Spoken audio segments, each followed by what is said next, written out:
Bueno chicos, antes que nada buenos días, buenas tardes, ¿cómo les va? ¿Cómo andan? Vamos a hacer un nuevo trabajo práctico de sujetos de derecho. Esta es la clase número 3, creo 4, ya que estoy perdiendo la cuenta un poco con esto de la epidemia. Bueno, primero que nada quería hacer una pequeña reflexión, digamos, justamente voy a acomodar un poquito acá en la cámara, ahí está, que como acá un poco mejor. Quiero hacer una pequeña reflexión un poco, digamos, ayer, antes de ayer, pensando un poco con toda esta cuestión del coronavirus. Vieron que estamos viendo esta restricción generalizada a la libertad de tránsito. Vieron que uno no puede salir tranquilamente a andar por la ciudad sin que agarren un control policial. Tienen la facultad de detenerte si vos no justificás verdaderamente, digamos, el motivo en el cual vos estás circulando. Ni hablar a la noche, digamos, si uno está circulando. O sea, hay una restricción es la libertad de tránsito, ¿sí? No tiene que andar con el DNI, te piden que justifique. Bueno, estoy yendo a la farmacia, a ver, acá está mi receta, bueno, adelante, pase. Vos no puedes justificar, bueno, ahí ya se podrá complicar un poco más la situación. Ya hay miles de detenidos, demorados, en realidad no voy a entrar mucho en esta cuestión, pero me recordaba un poquito, vuelvo a insistir, primero que nada quiero que quede claro que no estoy poniendo y pide igualdad, digamos, esto a una dictadura militar, sino para que ustedes entiendan ciertos fenómenos o ciertas situaciones, eh, libertades que se vean restringidas en ambos casos, para que ustedes sientan un poco o entiendan cómo se sentía la sociedad en la época de la dictadura y por qué había tanta disconformidad por parte de la ciudadanía argentina. ¿Se acuerdan que en el trabajo anterior habíamos hablado de que la sociedad estaba cansada de la dictadura, de la restricción a las libertades, ni hablar de los desaparecidos y los muertos? Pero no se puede poner en paridad ambas situaciones. ¿Por qué motivo? Una cuestión fue por un golpe de Estado, o sea, por la toma del poder en forma ilegítima por parte del alto mando militar, y que decide restringir, digamos, la libertad de tránsito. Era una, pero tenemos libertad de expresión, libertad de prensa, libertad de operar a los sindicatos, la libertad de la política. O sea, la libertad en general se vio restringida, o sea, no solamente la libertad de tránsito. En este caso del coronavirus, solamente la libertad de tránsito que se ve restringida, pero por una cuestión completamente justificada y humanitaria. O sea, es una cuestión de una pandemia a nivel mundial que se está cobrando decenas, cientos de miles de muertos. Es una cuestión completamente urgente, que el Estado legítimamente se vio por medio de un decreto de necesidad de urgencia a decretar esta cuarentena, ¿sí? En ambos casos tenés una libertad de restricción al tránsito, muy parecida, digamos. La diferencia es que la dictadura militar lo hizo un organismo ilegítimo, de una manera ilegítima, y había otras cuestiones como la cuestión de las restricciones a la libertad de expresión, libertad sindical, libertad política, libertad de asociación, un conjunto de libertades que fueron restringidas durante un periodo. Acá por ahí estamos 15 días, estamos todos caminando por las paredes porque realmente por ahí es complicado. O sea, tenés que salir, que no haya un control, te vas al súper, volvés a tu casa, salís cada 2 días, o sea, respetando como corresponde la cuarentena y saliendo lo justo necesario, lo mínimo posible. Imagínense eso del año 70 que hicimos el trabajo, 76, ¿se acuerdan? Al 83, 8 años viviendo esa vida. Multiplíquenla por 100 si quieren, porque no es solamente la libertad del tránsito, la libertad de expresión, la libertad de ejercicio político, de expresar libremente las ideologías. Inclusive la religión también se veía bastante restringida si vos eras de otra religión. O sea, era otra situación, era bastante compleja. Era para reflexionar un poquito, y a veces cuando uno dice, cierto que tengo que salir, entras al súper y te dice, compra mínima, tiempo reducido, compra mínima, tiempo reducido, y uno parece paranoico, y sale y ve un control policial y dice, no, sonamos. Imagínense vivir así durante del 76 al 83, esa cantidad de años. O sea, nada más. Sí, quería poner este ejemplo, que vuelvo a repetir, no son lo mismo porque la situación es completamente distinta. Una estaba totalmente injustificada, era una locura. En este caso es completamente todo justificado y recomendado por organismos internacionales, por Naciones Unidas, por la Organización Mundial de la Salud. en fin, no sé, pero nada más para reflexionar y entender un poquito cómo podían haberse sentido nuestros padres, nuestros abuelos, nuestros tíos hace más de 30 años cuando era la época de la dictadura militar. Era nada más para pensar, no para poner parecidos, nada por el estilo. Ahora sí, arranquemos con el tema de la clase del día de hoy. Vamos a hablar de, antes que nada repasemos que habíamos hablado en las primeras clases de los derechos personalísimos, derecho a la libertad de expresión, derecho a la vida, derecho a la propiedad privada. ¿Se acuerdan que habíamos hablado de un montón de derecho al cuerpo, al derecho, digamos, a disponer libremente del cuerpo, digamos, y no puede hacerse nada sin el consentimiento de una persona? No puede hacerse una donación de órganos, no puede hacerse una cirugía sin consentimiento, una transfusión de sangre, un montón de cuestiones que habíamos visto en realidad en clase, ¿sí? Después estuvimos hablando en la clase de la dictadura militar, hablamos un poquito de los derechos personales que tenemos nosotros como ciudadanos, pero ahora quisiera hablar un poquito más de todo este mejunje de cosas, de dónde surge, o sea, si hay un ordenamiento, qué es más importante que qué, o sea, todo tiene un ordenamiento, o sea, para que todo sea prolijo, digamos, y sea en orden vertical, tiene que haber un orden, si no, no puede ser que un derecho sea más importante que el otro, o sea, tiene que haber, digamos, justamente una estructura, ¿sí? Esta estructura fue creada hace siglos atrás por Kelsen, el apellido de un escritor que decide formular una pirámide. Él le llama la pirámide, o se la llamó como la pirámide de Kelsen, porque él trata es muy parecida a la pirámide de los alimentos que antes regía materia alimentaria acá en la Argentina. Acá tenemos, la dibujé más o menos a la pirámide de Kelsen, a ver si a ver, ahí está. No, ahí. ¿Ven que dice, arriba de todo dice Constitución Argentina más 75 inciso 22? El 22 no se alcanza a leer, ahora se lo lee mejor. Debajo de la pirámide dice DNU. Posteriormente dice leyes nacionales, debajo dice leyes provinciales y por último ordenanzas. Bien. A ver, disculpen, pero me parece hacer un poco más práctico. Sí, ahí está, vamos a ver. Me parece hacer un poquito más práctico. ¿Por qué en la pirámide, en la parte de arriba, chiquitito, dice CN, que sería Constitución Nacional y artículo 75, inciso 22? En la parte de arriba de la pirámide, para que ustedes entiendan, todo lo que está, cuanto más arriba de la pirámide esté, es más importante a nivel de ordenamiento jurídico, o sea, es lo más importante. ¿Cómo explicarles? A ver, imagínense que esta pirámide, otra vez, perdón ahí, esta pirámide es a nivel escolar. ¿Cómo sería? ¿El rector dónde iría, por ejemplo? A ver, acá, no. Acá tampoco. ¿Dónde va a ir? El rector acá. Yo que soy docente, si hablamos en la estructura a nivel docente, yo docente voy a ir más o menos, que diría que yo por acá. Acá estarían preceptores y personal administrativo, creería yo, por aquí docentes, o sea, esa estructura jerárquica en base a la importancia o la jerarquía, digamos, de cada lugar. Porque arriba está la Constitución Nacional, justamente porque es la ley suprema, ¿sí? Y acá dice artículo 75, inciso 22. Cuesta explicar un poquito, pero esto se quedó en la reforma del año 1994, cuando estaba Carlos Saúl Menem como presidente, y él decidió incorporar los derechos humanos como jerarquía constitucional. ¿Qué es lo que ocurría? O qué ocurre, mejor dicho. Los tratados de derechos humanos, los tratados generalmente siempre van surgiendo tratados nuevos, se van modificando tratados nuevos. ¿Y qué ocurre? Si queremos incorporar tratado por tratado a la Constitución, tenemos que reformarla. Entonces, aparece un tratado nuevo, Argentina la suscribe, no puede hacer una reforma constitucional, hacer una convención general constituyente, que se elijan las provincias los convencionales constituyentes, que se constituya la Asamblea Nacional, que se debata, que se legisle, se sancione, se reforme la Constitución.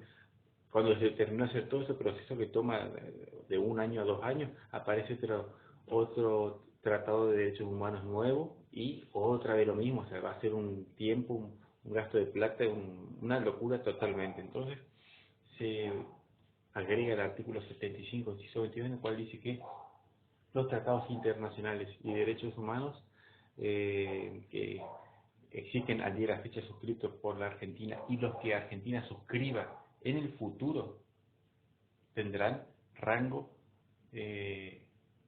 superior a las leyes, o sea, van a estar arriba de todo, digamos, en el ordenamiento jurídico. No sé si me van siguiendo. Entonces, mañana de repente suscribe Argentina un tratado de derechos humanos sobre X cosa, y automáticamente al suscribir la Argentina ya va a gozar de jerarquía por encima de las leyes, ya va a estar acá arriba, ¿se entienden? Entonces, en forma automática, uno no tiene que estar reformando la Constitución, haciendo una nueva, agregándole ese tratado. Después, a la semana que viene, Argentina firma otro tratado, otra vez todo el procedimiento, no vamos a terminar nunca, y va a ser un gasto de plata totalmente una locura seria. Entonces, de esta manera, es más práctica, más dinámica, entonces, en forma automática, cuando Argentina firma un tratado de derechos humanos, automáticamente se incorpora a la Constitución con este rango, acá arriba de todo. Después sigue DNU, que es Decretos Nacionales de Necesidad y de Urgencia. Esta figura también se la crea en el año 1994, cuando se reforma la Constitución, la crea Carlitos Saúl, el presidente Menem, justamente con el motivo para el presidente tener una cierta atribución. ¿Qué es? ¿Cómo funciona? Y ahora voy a explicar un caso práctico con el tema de la pandemia que estamos viendo. Esta figura dice lo siguiente, bueno, la palabra es decreto, quiere decir que lo hace el Ejecutivo, el decreto siempre firma el Ejecutivo, ¿sí? De necesidad y urgencia. Necesidad porque la palabra lo dice, necesidad, necesitamos. No voy a entrar mucho en tecnicismo jurídico. Y urgencia porque es urgente. Entonces, bajo la premisa de que es una necesidad urgente, para que ustedes me entiendan, no podemos llamar al Congreso cuando en teoría el Congreso está en receso. El Congreso debería estar en receso, hay que llamar a la sesión extraordinaria del Congreso, se fija para la semana que viene, porque al estar en receso, el diputado y el senador de Tierra del Fuego, en teoría, va a estar en Tierra del Fuego con su familia. Hay que citar, no podemos decir que dentro de 2 minutos nos juntamos todo el Congreso. ¿En qué va a venir? En un ovni, eso es imposible. Entonces se tiene que llamar a la sesión extraordinaria, fijarse una fecha en un plazo razonable para que estén todos los diputados y senadores presentes. Tienen que sesionar, tienen que tratarla. Si hay quórum, no hay quórum. Si no hay quórum, no pueden tratarla. O sea, es una cuestión bastante compleja. Después, si están de acuerdo, no están de acuerdo y votan en forma negativa y no se logra la mayoría, no sale, o piden reformas, hay que reformarla y después tratarla nuevamente en una nueva sesión. Toma tiempo. Si es urgente, no podemos esperar eso. Imagínense con el tema de la pandemia. Tenemos que llevar una sesión urgente del Congreso, tienen que deliberar y dicen, no estamos de acuerdo, la cuarentena debería ser, pero para unas áreas no más, que otras áreas sí puedan trabajar para que la actividad económica no caiga. Otro sector político va a decir, no, tiene que ser para todo el mundo, es más, no tendría ni que funcionar siquiera la policía. Otro bloque político opina otra cosa, entonces se pasan debatiendo y estamos hablando de una urgencia. Todos los días mueren personas, todos los días se contagian nuevas personas y no podemos esperar, digamos, a que salga la ley, se apruebe y se publique en el boletín oficial. Entonces, para evitar todo ese despelote que le estuve explicando, el presidente agarra una hojita de papel y dice, bueno, viste, considerando que se encuentra en receso legislativo el Congreso Nacional, la necesidad y la urgencia que está acreditada, hay que acreditarla. No es porque yo quiero, no sé, pintar el frente de la Casa Rosada de amarillo o de azul. O sea, no es una urgencia ni es una necesidad. Tiene que estar fundamentado en la necesidad y la urgencia, la gravedad que requiere para el Estado.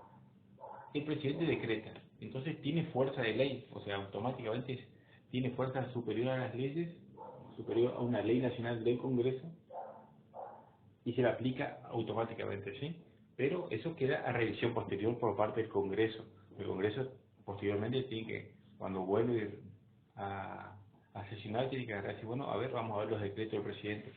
Este decreto de la pandemia, a ver, Estábamos en receso, sí.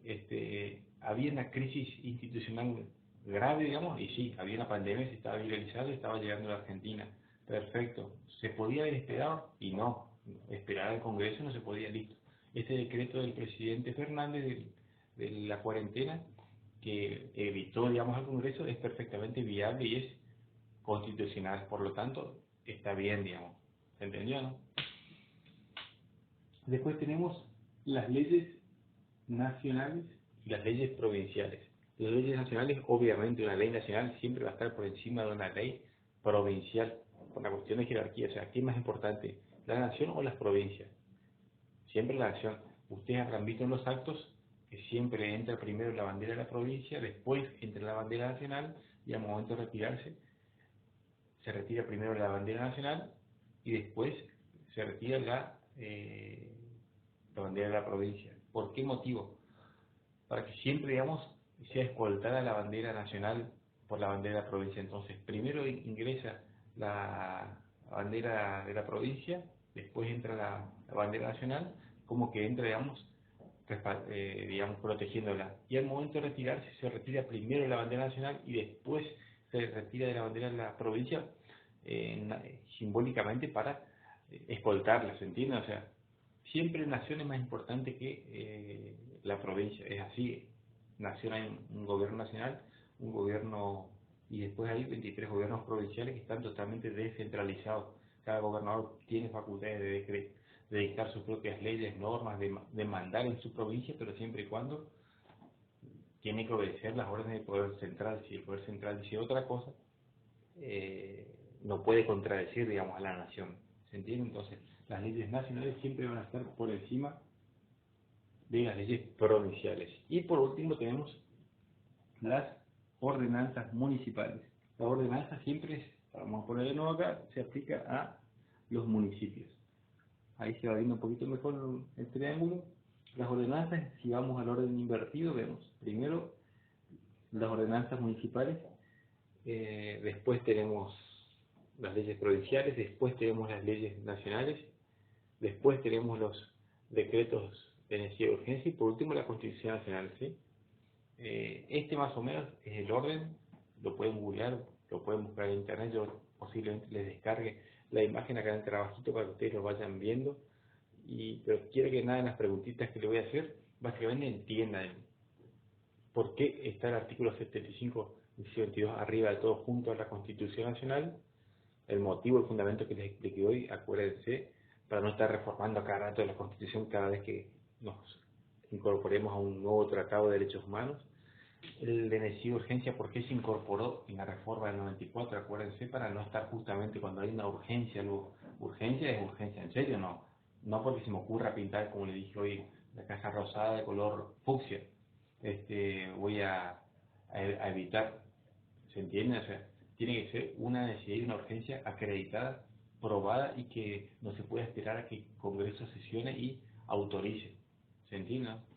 Y después tenemos las leyes nacionales porque obviamente están por encima de las leyes provinciales. Acuérdense, siempre la nación está por encima de la provincia en lo que sería la escala jerárquica. Y por último los municipios.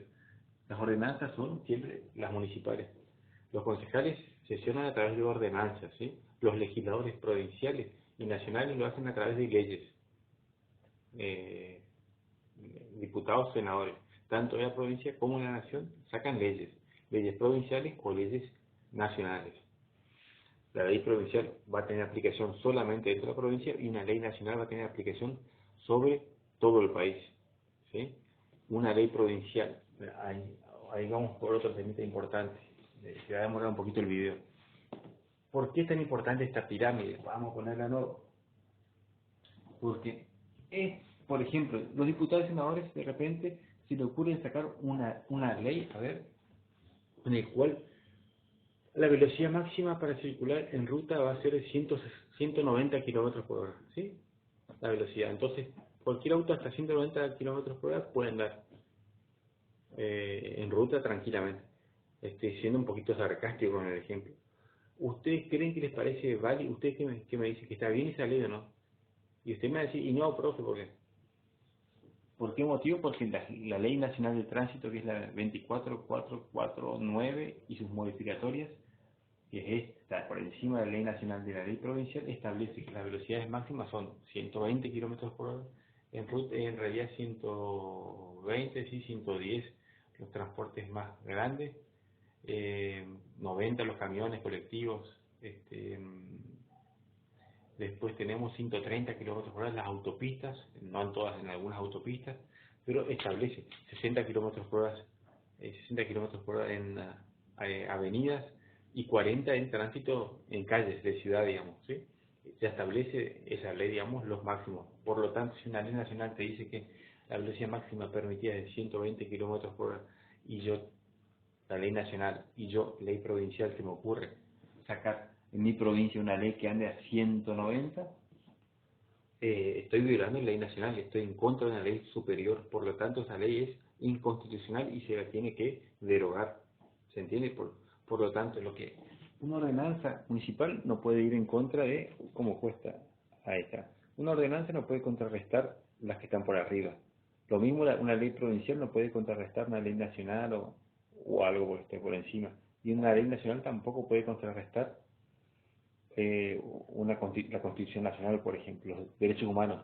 Saquemos una ley nacional para, no sé, la pena de muerte. No porque está prohibida la pena de muerte por los tratados de derechos humanos.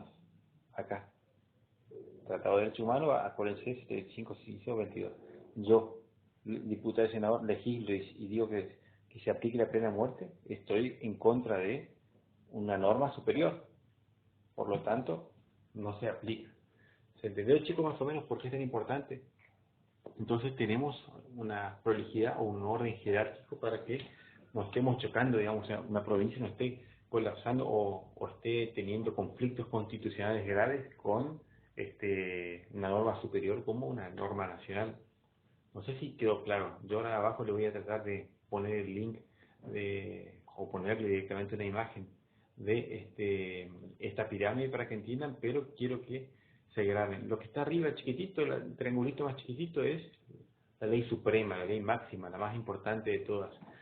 Y las demás, las que están por debajo, vuelvo a insistir porque esto en la facultad no saben cómo les estará en la cabeza.